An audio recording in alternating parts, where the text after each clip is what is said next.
Bien-aimés dans le Seigneur, que la paix soit avec vous. Je suis votre serviteur, le pasteur Bahel, d'écho de la trompette. Et comme j'aime toujours à le dire, la trompette de Dieu sonne en tant que sa voix. Ok, chose promise, chose due. J'ai promis continuer l'enseignement sur la dîme. Je te prie, mon frère, de ne pas rater les autres enseignements parce que ça continuera encore en t'abonnant. Tu peux t'abonner sur notre page Écho de la trompette TV. Tu peux t'abonner pour ne manquer aucune de nos vidéos et partager la vidéo au maximum au nom de Jésus. Aujourd'hui, je continue de parler de savoir si la dîme est valable. Donner sa dîme dans le Nouveau Testament est valable. Quelle est la valeur? Je ne sais pas comment je peux appeler cela. Si la dîme est d'actualité dans l'église du Seigneur. Alléluia. Ok, pour ceux-là qui disent que la dîme n'est pas d'actualité, parce que nous, à École de la Trompette, nous allons démontrer par A plus B, bibliquement, que la dîme est valable dans le Nouveau Testament. Je te prie, si tu as un cœur bien disposé, d'être très attentif à ce qui sera dit. Pour ceux donc qui sont contre la dîme, le paiement de la dîme ou le fait de donner la dîme dans l'assemblée, quand vous les citez Genèse le chapitre 14, Abraham a donné la dîme de tout, il vous rétorque par Hébreu. Oh, la Bible dit que Hébreu, Abraham a payé la dîme de tout, oui, mais il a payé même pour Lévi. Lévi était encore dans les reins d'Abraham. Donc Abraham a payé, c'est nous et c'est nous les Lévites aujourd'hui. Donc Abraham a payé la dîme. Mais ils ignorent quelque chose en passant. C'est que même après Abraham, Isaac, Jacob, Lévi a donné sa dîme. Il a payé dans les reins d'Abraham depuis très longtemps, depuis Genèse. Il a payé sa dîme dans les reins d'Abraham, mais Lévi a quand même donné sa dîme. Donc si vous voulez, on vous identifier aux Lévites, c'est ça, vous devez aussi faire comme les Lévites directement. Nous prenons le cas de Jacob dans Genèse. Oh non, Jacob d'ailleurs, c'était seulement une promesse. Et Abraham, c'était même avant la loi. Jacob, c'était aussi avant la loi, c'était une promesse. Et comme c'était même un trompeur, Jacob veut dire trompeur. On n'a même pas lu dans la Bible où on voit une place où Jacob a donné sa dîme. Lorsque vous venez prendre Matthieu dans le Nouveau Testament, Matthieu chapitre 23, le verset 23, où le Seigneur Jésus lui-même dit, malheur à vous, scribes et pharisiens hypocrites, parce que vous payez la dîme de la manne, de la nette, du cumin, et que vous ignorez ce qui est plus important dans la loi. Et le Seigneur, c'est la justice, la fidélité, la miséricorde. C'est là ce qu'il fallait faire, dit le Seigneur, sans négliger les autres. Il dit que c'est ce qu'il fallait faire. Non, oh, la Bible dit, Jésus lui-même dit que c'est cela ce qui était important dans la loi. Or, l'apôtre Paul dit dans Galates chapitre 3, le verset 10 que tous ceux qui s'attachent aux œuvres de la loi sont sous la malédiction. Ils sont sous la malédiction. Galates 3 d'ailleurs, dans tous les cas, Galates 5, 4 et ainsi de suite. Quand il dit que car tous ceux qui veulent chercher à être justifiés par la loi, qui s'attachent aux œuvres de la loi, sont sous la malédiction. Et dans Galates, il dit que vous êtes, dans Galates 5, 4, vous êtes déchus de la grâce. Vous qui cherchez la justification dans la loi, vous êtes déchus de la grâce. Voilà. Donc l'apôtre Paul a dit que tous ceux qui sont rentrés encore dans la loi sont sous la malédiction. Donc vraiment, si vous rentrez encore dans la loi, vous êtes sous la malédiction. Donc quand vous parlez de Matthieu 23, Jésus dit que ce qui était important dans la loi, et nous ne sommes plus sous la loi, nous sommes sous la grâce. Et quand vous retoquez avec le texte de Matthieu, le chapitre 5, le verset, à partir du verset 17 au verset même suivant, dans tous les cas, ils se sentent alors un peu coincés. Un peu coincés. Pourquoi? Parce que c'est Jésus-Christ qui dit lui-même que tant que le ciel et la terre subsistent, il ne s'effacera pas de la loi un seul iota, un seul trait de lettre. Tout sera accompli jusqu'à ce que tout soit accompli. La loi ne passera pas. Et le Seigneur dit même, celui qui enseigne à ne pas mettre la loi en pratique sera appelé le plus petit dans le royaume des cieux. Mais celui qui enseigne à mettre en pratique sera appelé le plus grand dans le royaume des cieux. Et Jésus a ajouté, je crois sur le verset 20, si votre justice ne surpasse celle des scribes et des pharisiens, vous n'entrerez pas dans le royaume de Dieu. Voilà un peu l'enseignement de la parole de Dieu. C'est l'apôtre Pierre qui a un peu mieux compris de quoi il était question. Parce qu'en fait, la doctrine de l'apôtre Paul n'est véritablement pas facile. Quand on est enfant, quand on est bébé spirituel, ce n'est pas facile, on peut s'embrouiller, on peut se tromper, mais malheur, quand on se passe pour docteur, quand on se passe pour enseignant, et qu'on loupe la doctrine de la loi et de la grâce, on est mort, on tombe dans l'hérésie. L'apôtre Pierre dit, dans le livre de 2 Pierre, le chapitre 3, à partir du verset 15, l'apôtre Pierre dit, croyez que la patience de notre Seigneur est votre salut. Comme notre bien-aimé frère Paul, l'apôtre Paul, vous l'a aussi écrit selon la sagesse qui lui a été donnée. C'est ce qu'il fait dans toutes les lettres où il parle des choses dans lesquelles il y a des points difficiles à comprendre. Oui, le mystère de la loi n'est pas facile, c'est difficile à comprendre. C'est pourquoi je vous donne un peu du crédit, l'ignorance. Et là, mais malheureusement, le Seigneur dit, mon peuple périt. Faute de connaissance, l'ignorance amène aussi en enfer. Dans tous les cas, malheureusement. Il dit, il y a des points difficiles, dans lesquels il y a des points difficiles, où les hommes ignorants et mal affermis tordent le sens, comme celui des autres Écritures, dit l'apôtre Pierre, pour leur propre ruine. Pour leur propre ruine. Voilà ce que la parole de Dieu déclare. Je reviens sur le livre de Pierre.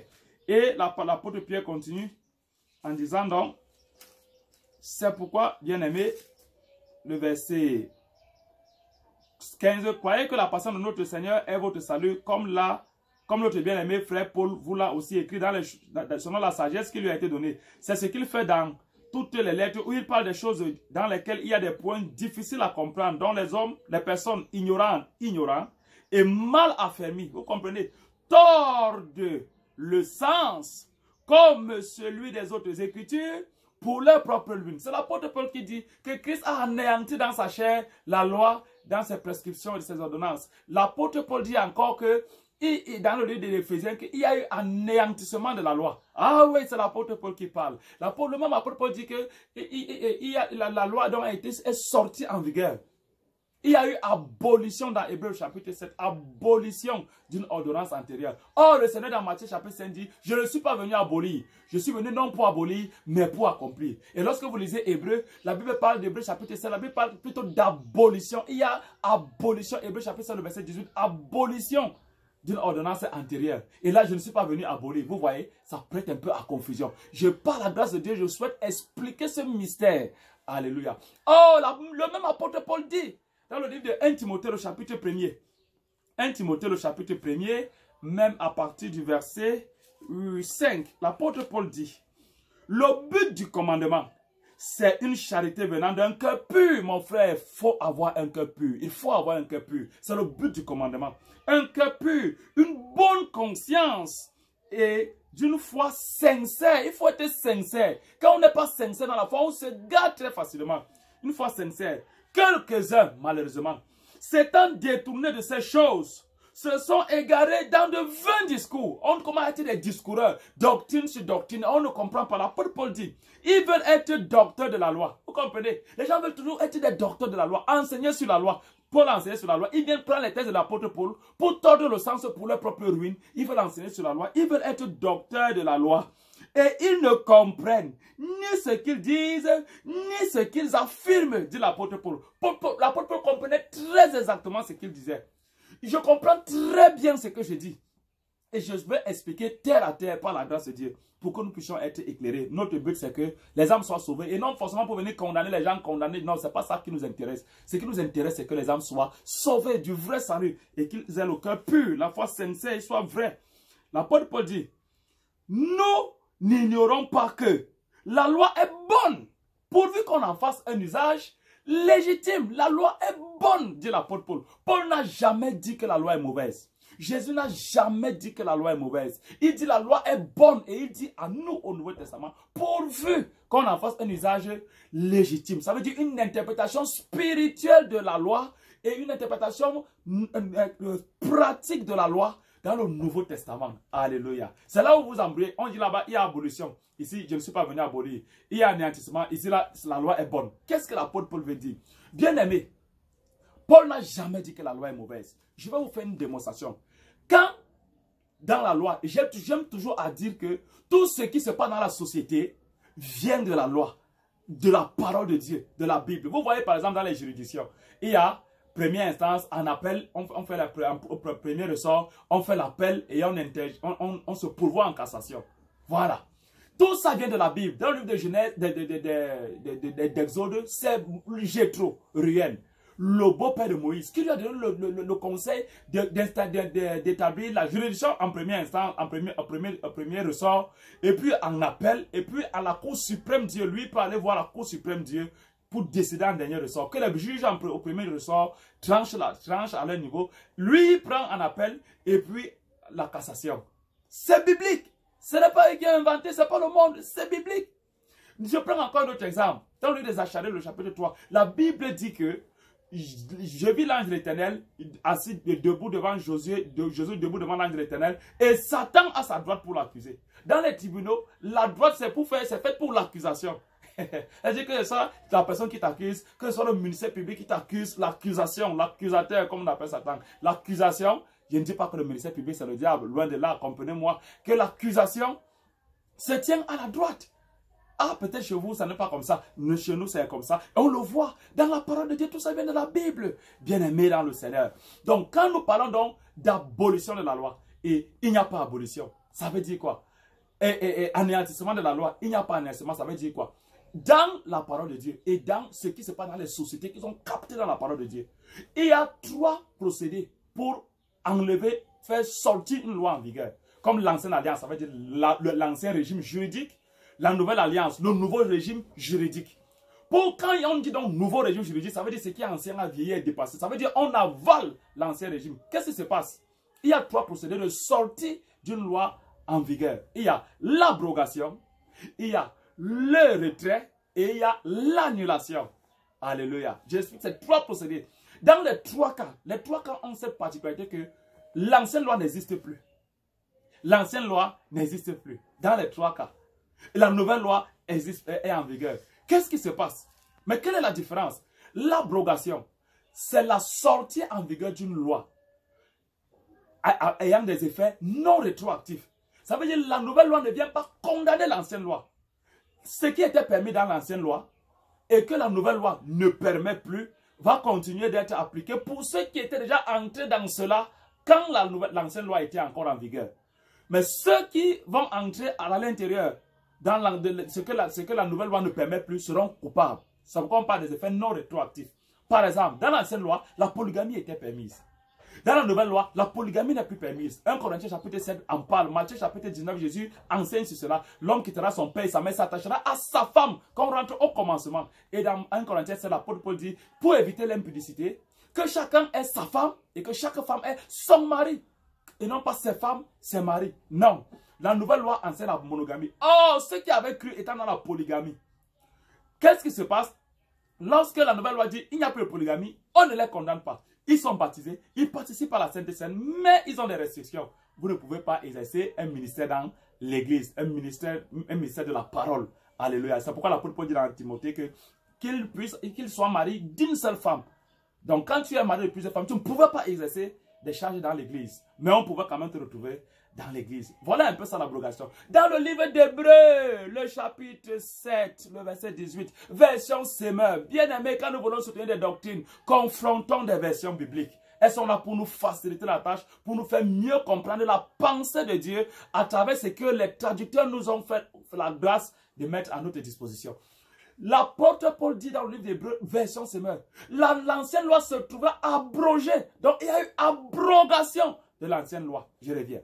Le retrait, c'est la sortie en vigueur d'une loi avec des effets rétroactifs. Ça veut dire par exemple, si Dieu avait opté pour le retrait, l'annulation, le retrait, c'est effectué par le législateur et la Bible dit que Dieu est le législateur et le juge. Un seul est législateur et juge. C'est dans la Bible. Ce n'est pas seulement là-bas d'ailleurs.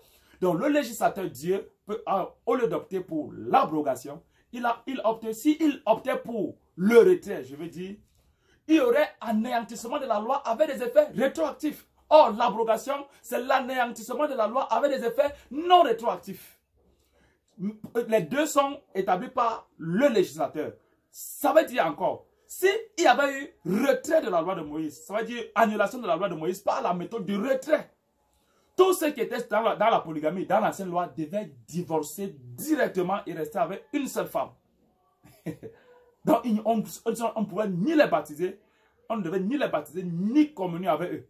Parce que l'ancienne loi vient condamner l'ancienne, la nouvelle loi vient condamner l'ancienne, alors l'ancienne avait des effets rétroactifs dans le retrait, devait être applicable directement. Ça veut dire qu'on déclare que l'ancienne loi était mauvaise.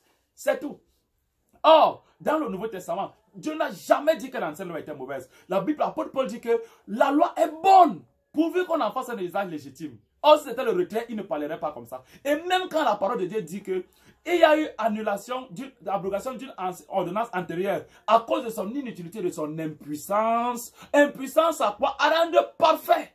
Parce que dans l'Ancien Testament, les sacrifices qu'on offrait tout le temps, Dieu dit dans Hébreu, l'apôtre pour l'Esprit, ce mystère, ça venait plutôt rappeler le péché, ramener le souvenir du péché. Mais Christ a été crucifié, il est mort, l'agneau de Dieu qui ôte le péché, une fois pour toutes, et il ne mourra plus jamais. Donc il n'y a plus rappel de péché. Et il nous a rendu parfait pour toujours, dans le plan de Dieu, qui appelle les choses qui ne sont pas, selon Romains chapitre 4, je crois, comme si elles n'étaient pas encore, comme si elles existaient déjà, autant pour moi. Dieu appelle les choses qui ne sont pas, comme si elles existaient déjà. Dieu nous voit parfaits, nous sommes purs, nous sommes saints, pas parce que nous sommes forts, pas parce que nous ne péchons plus jamais, mais parce que Dieu nous a justifiés par le sang de Jésus-Christ de Nazareth, qui nous rend parfaits pour toujours. Donc, sur ce rapport, le sang de Jésus, l'agneau de Dieu, est utile pour nous, plus que le sang des taureaux et des boucs, qui n'est pas utile pour notre perfection, qui n'était pas utile pour notre salut, mais qui était utile seulement pour apaiser la colère de Dieu. Comme ce n'était donc pas pour le salut et la perfection, cela n'était pas utile.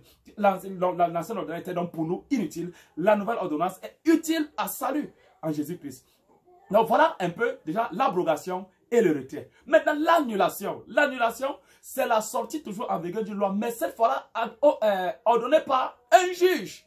Le juge vient condamner cette loi et il y a des effets donc rétroactifs. Le juge vient annuler cette loi. Il vient donc anéantir cette loi. Ça, ce n'est plus le législateur, c'est le juge. Mais la Bible dit qu'un seul juge, c'est Dieu. Alléluia, alléluia. Il est le législateur et le juge. Il n'a donc pas opté en tant que juge.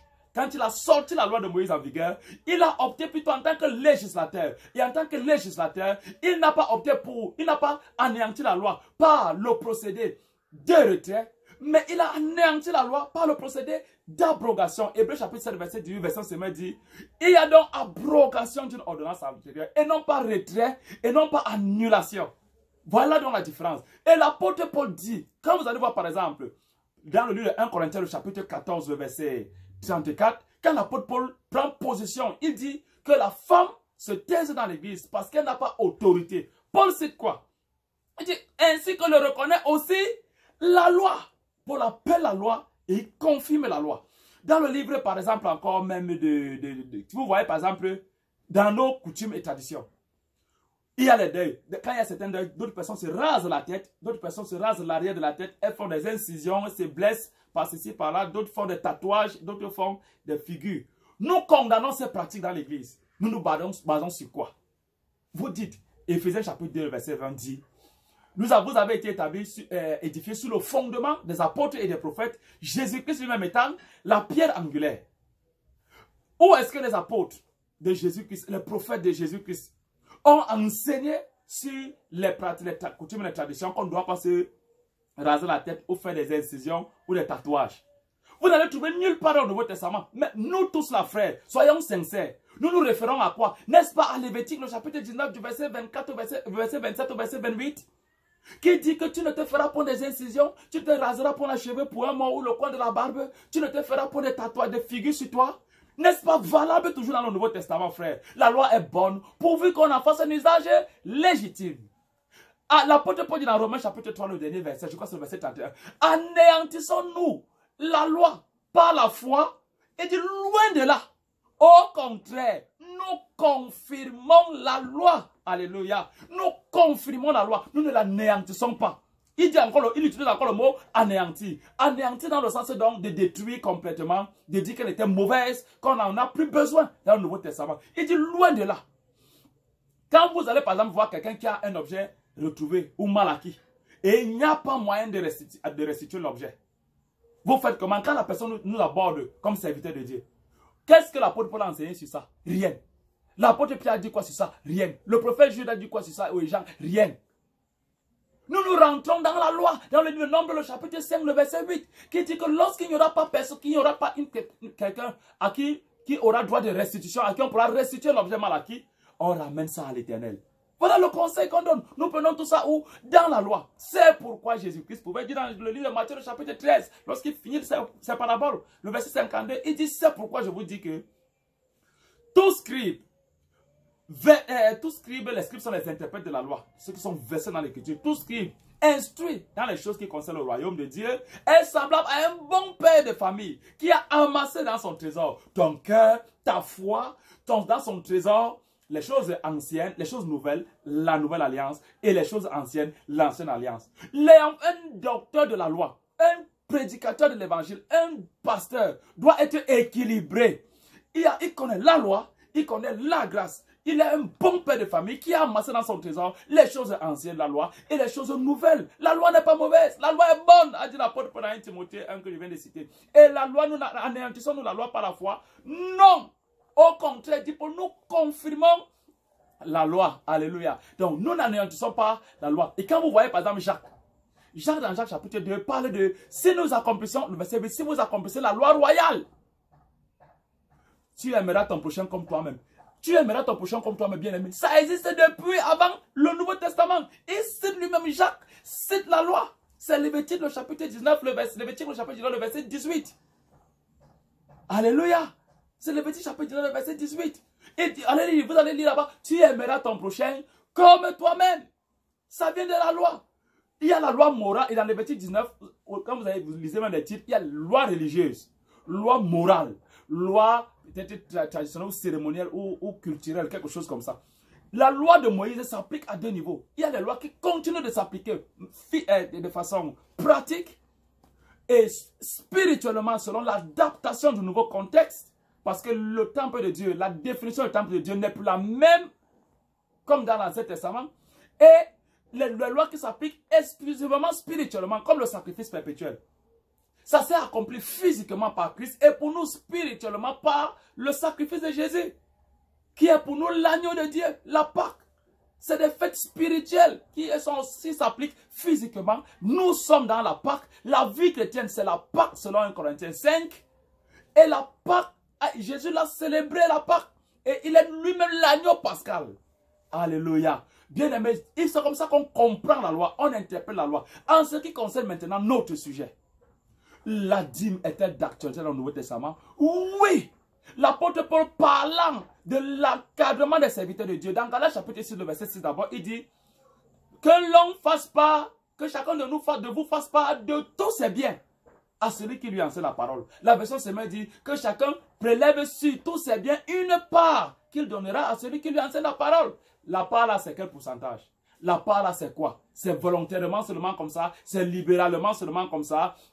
Ça peut aussi être comme ça, il n'y a pas de problème. Mais Dieu, rappelez-vous dans Ézéchiel, dit que assez à vous, prince, vous commettez les exactions sur mon peuple, vous extorquez mon peuple. Voilà, votre impôt sera de tel et de tel montant. Quand Dieu fixe des montants, c'est pour qu'il n'y a pas d'exaction, c'est pour qu'il n'y a pas d'exagération. Dites dans Ézéchiel 44-45. Vous pouvez aller lire là-bas.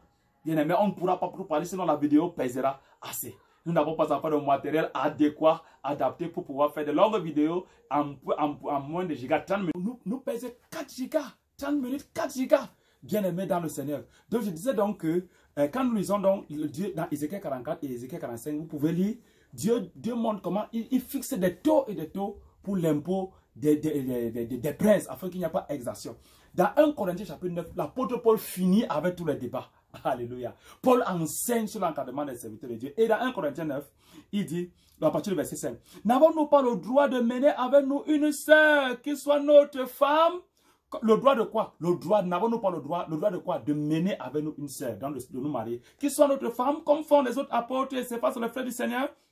Verset 6. Ou bien, est-ce que moi seul et Barnabas, nous n'avons pas le droit de quoi? De ne pas travailler. Est-ce que nous n'avons pas le droit de quoi? De ne pas travailler. Contrairement à comme on vous expliquez souvent que c'est notre droit, nous avons le droit de travailler. Non, relisez bien, nous avons le droit, nous n'avons pas le droit de quoi? De ne pas travailler. Si les serviteurs de Dieu, d'ailleurs, l'apôtre Pierre a déclaré avec les autres apôtres qu'il n'est pas convenable qu'ils délaissent la parole de Dieu pour servir aux tables, pour faire les distributions. Ça perd le temps. Il devait se consacrer, on devait désigner des gens qui devaient s'occuper de ça, les diacres, les diaconesses, et des gens qui devaient se consacrer à la prière et au ministère de la parole. Ils ont bouleversé les villes. Ces hommes qui ont bouleversé le monde sont aussi arrivés. Il fallait du temps pour annoncer l'évangile. Donc quand nous pouvons nous donner nous-mêmes, d'ailleurs, je continue de lire, pour l'évangile, ça ne veut pas dire qu'on n'a pas de droit. Amen. Le verset 7. Qui jamais fait le service militaire à ses propres frais. Ah, nous faisons le service militaire. Moi, j'ai fait le service militaire à mes propres frères parce que je n'ai aucun salaire. Quand on va dire, voilà le salaire du pasteur ici, aucun salaire. Si quelqu'un me bénit, je prends avec action de grâce. Alléluia. Qu'un auditeur, un de nos abonnés, ou même un de nos, quelqu'un qui regarde Écho de la trompette, je te conseille de t'abonner déjà, qui décide de nous dire, pasteur Bahel, non, le matériel, il n'y a pas de matériel, je t'envoie de l'argent, ou je t'envoie une caméra, ou je t'envoie ceci, pour l'œuvre de Dieu, je prends, ou je t'envoie de l'argent pour ton propre bien, je prends et je le bénis. Et l'apôtre Paul dit, et mon Dieu pourvoira à tous vos besoins, selon sa richesse et sa grâce, en Jésus-Christ de Nazareth, en sorte que vous avez toujours de quoi pourvoir à vos besoins, et que vous ayez aussi à pourvoir aux besoins des autres, dit l'apôtre Paul. Celui qui sait un peu, moissonnera peu. L'apôtre Paul enseigne dans tous les cas. C'est cela, bien aimé. Il dit, qui jamais fait le service militaire à ses propres frais. Il dit encore, qui est ce qui plante une vigne et n'en mange pas le fruit?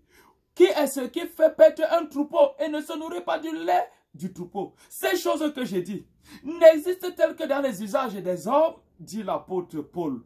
La loi ne les dit-elle pas aussi? La loi ne les dit-elle pas aussi? Paul appelle la loi en vigueur. Il dit, anéantissons-nous dans la loi par la foi. Loin de là, au contraire, nous confirmons la loi. Nous confirmons la loi. En matière d'encadrement des serviteurs de Dieu bien-aimés, l'apôtre Paul confirme la loi. Alléluia. Il dit donc ici au verset, que la loi elle-même ne le dit-elle pas? Est-ce que ce n'est que dans les usages des hommes? La loi elle-même le confirme. Il dit, car, verset 9, il est écrit dans la loi de Moïse que vous ne voulez pas, que vous dites que ceux qui sont sur la zone en malédiction là. Paul appelle la loi, il en fait un usage légitime dans l'encadrement des serviteurs de Dieu.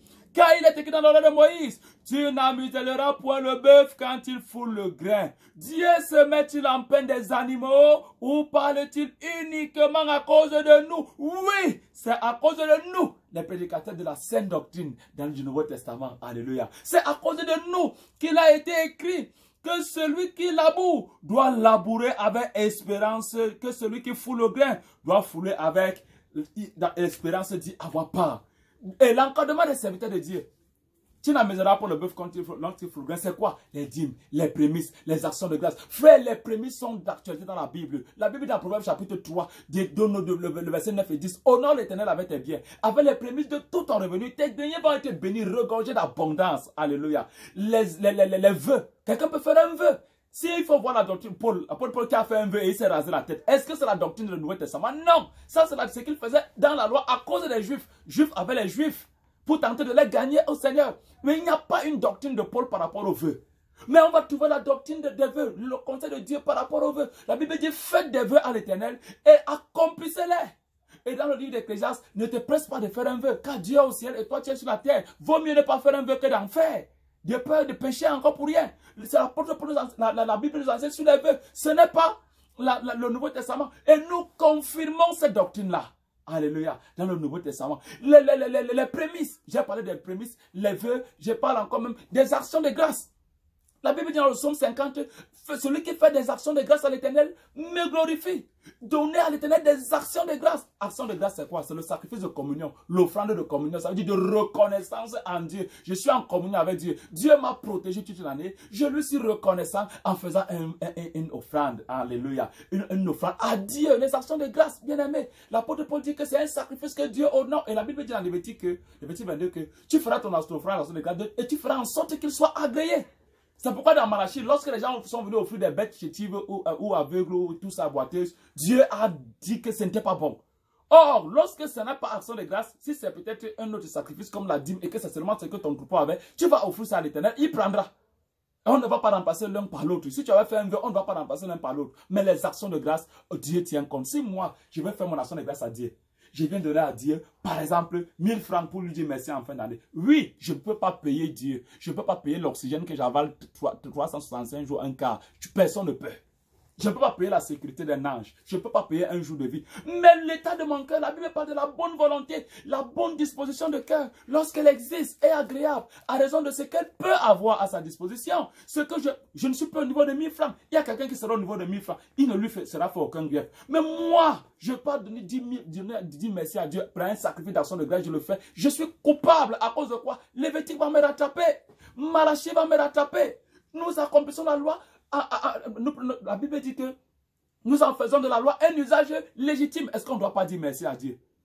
Ça existe. Frère, la bienfaisance et la libéralité dans Hébreux chapitre 13, le verset 16, l'apôtre Paul dit, n'oubliez pas la bienfaisance et la libéralité. C'est un de tels sacrifices que Dieu prend plaisir. La bienfaisance et la libéralité existent depuis l'Ancien Testament. La bienfaisance, Proverbe chapitre 11, le verset 25 dit, l'âme bienfaisante sera rassasiée. Celui qui arrose sera lui-même arrosé. Et l'apôtre Paul dit seulement de ne pas oublier. On rappelle ça dans l'ancienne, on suit les thèses de l'ancienne alliance. Alléluia. Bien-aimé dans le Seigneur. La libéralité. L'apôtre Paul a enseigné sur la libéralité. Il a enseigné sur la libéralité. Fatigué. Bien-aimé dans le Seigneur. Ici, dans 1 Corinthiens, je pourrais revenir sur ça. Continuons. Si nous avons semé, dit l'apôtre Paul au verset 11, parmi vous, des biens spirituels, bien-aimés, à 2 heures, vous nous appelez.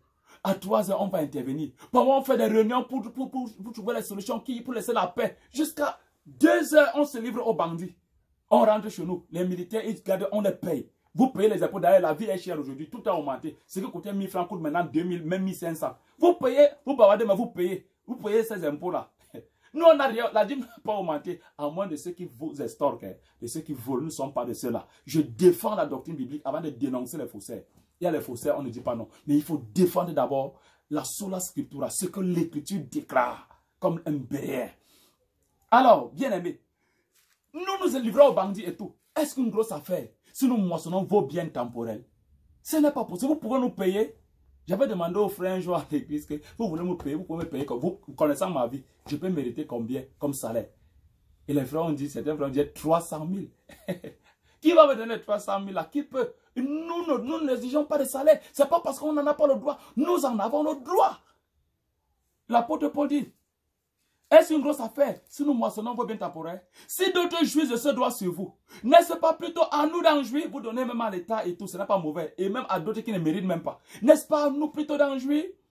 Mais nous n'avons point usé de ce droit. Au contraire, nous souffrons de tout afin de ne pas créer d'obstacles à l'évangile. Les Corinthiens étaient les enfants. Et l'apôtre Paul dit, ce n'est pas aux enfants d'amasser pour les parents, c'est aux parents d'amasser pour les enfants. Dans 1 Corinthiens, je crois, chapitre 3, il dit, pour vous frères, ce n'est pas comme à des hommes spirituels que je suis venu vous annoncer la parole de Dieu, mais c'est comme à des enfants, à des hommes charnels. Lorsqu'on est enfant, est-ce qu'on doit appeler à caler enfant dans le Seigneur? Lorsque j'étais enfant, dit l'apôtre Paul dans 1 Corinthiens 13, je faisais comme un enfant, je raisonnais comme un enfant, je parlais comme un enfant. Mais quand je suis devenu homme, j'ai fait disparaître. Et plus tard, il dit Paul, un vieillard. Et maintenant dans les chaînes, enfant, homme, vieillard. Il faut grandir dans la foi. On ne va pas caler bébé. Un nouveau converti vient de quoi? Nous avons des nouveaux convertis. Et je n'ai jamais dit à un nouveau converti, la dîme est montée, la dîme est descendue, au frère est monté. On t'enseigne d'abord la justice, la sainteté, la miséricorde. Et puis toi-même, généralement, c'est les biens eux-mêmes qui se signalent. Parce que les autres, je vais donner ma dîme, ça se passe comment? On lui explique la dîme, comment il faut donner la dîme avec joie. Moi, et j'enseignerai sur ça, je reviendrai sur notre vidéo pour montrer que moi, quand j'étais encore nouveau converti, je donnais la dîme, je gémissais dans le cœur. Quand c'est facile d'enlever 1000 francs, tu sors 100 francs.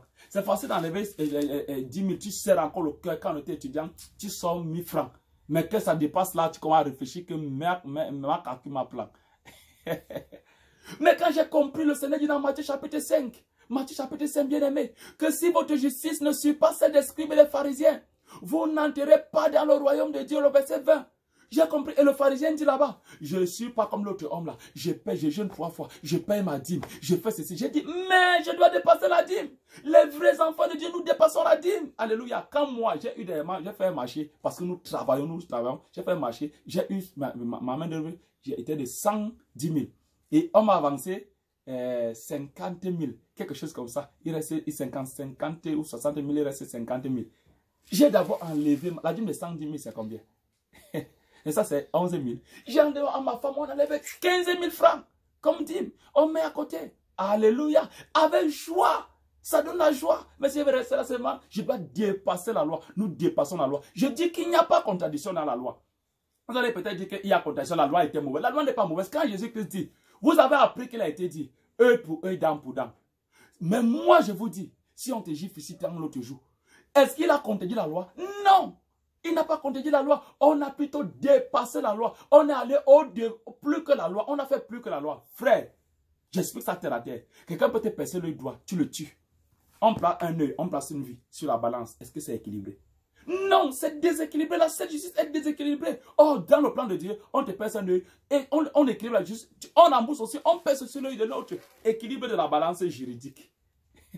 Mais je te perce un œil, toi, parce que tu as plus fort, tu me perces deux yeux, c'est un déséquilibre. Dieu dit donc nous amène à dépasser la loi. On te gifle même, hein, sois inoffensif. Il y a des gens aujourd'hui qui sont déjà mangés par la sorcellerie. Dès que il cherche qui va le tuer, tu le touches, il te provoque, tu le touches, tu es mort. Jésus nous a donné l'arme pour qu'il ne tombe jamais entre nos mains. Alléluia. Nous dépassons la loi. Nous faisons plus que ça. Il a été dit, si tu le commettais pour adultère, il fallait qu'on te prenne main dans la pâte. Adultère, c'était physique.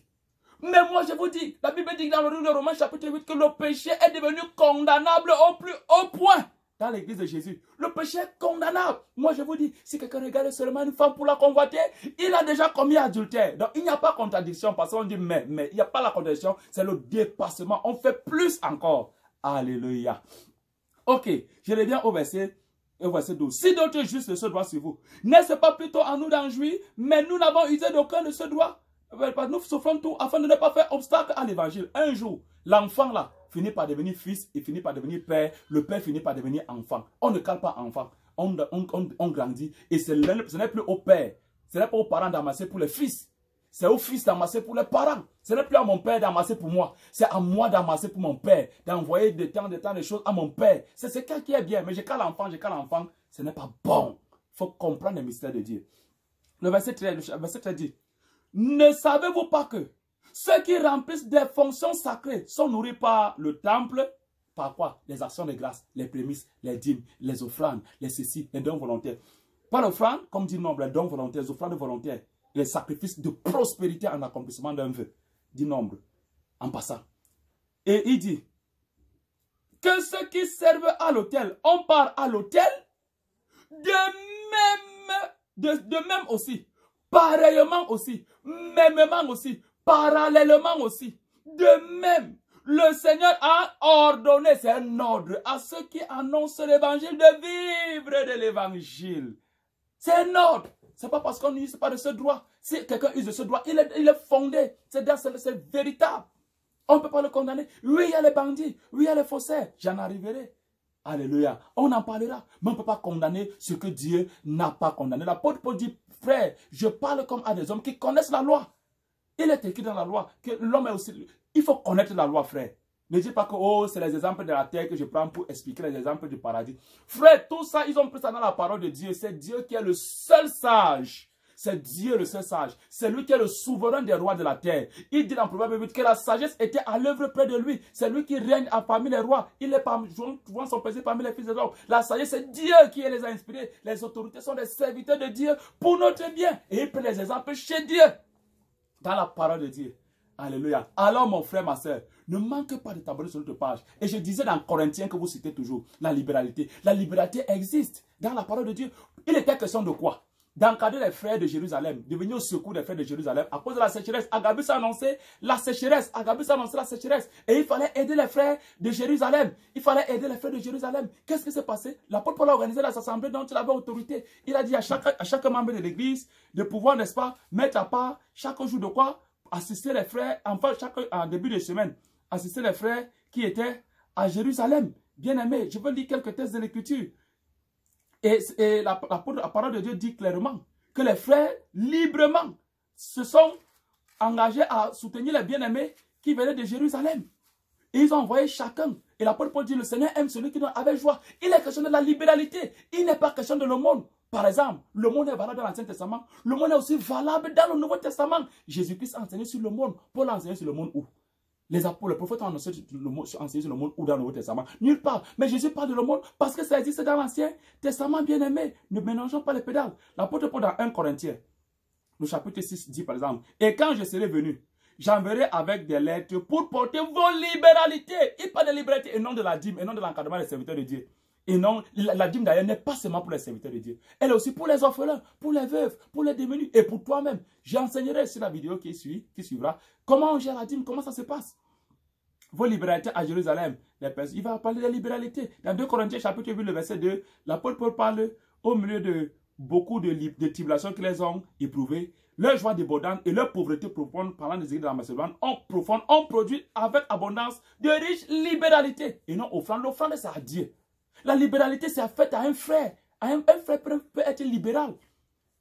De leur part. Hein? La libéralité, l'apôtre Paul parle.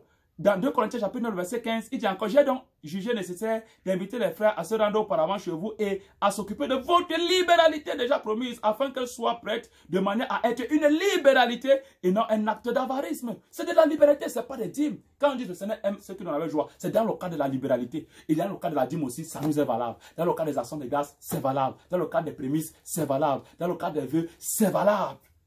Donc, Paul n'était pas en train d'enseigner, ne confondez pas tout. Si tu mélanges libéralité à vœu, tu crois que quand on dit libéralité chrétienne, c'est seulement la liberté dont il est question dans le Nouveau Testament? C'est faux. Ce n'est pas seulement la liberté. La liberté, c'est pour faire à un frère qui n'est pas forcément démuni, mais qui se retrouve dans une situation. Ou alors qui n'est même pas dans une situation, mais qui veut participer à la bénédiction. Comme l'apôtre Paul parle des frères qui ont participé à l'œuvre de Dieu, à la bénédiction qui a de soutenir l'œuvre de Dieu, l'église de la Macédoine en particulier.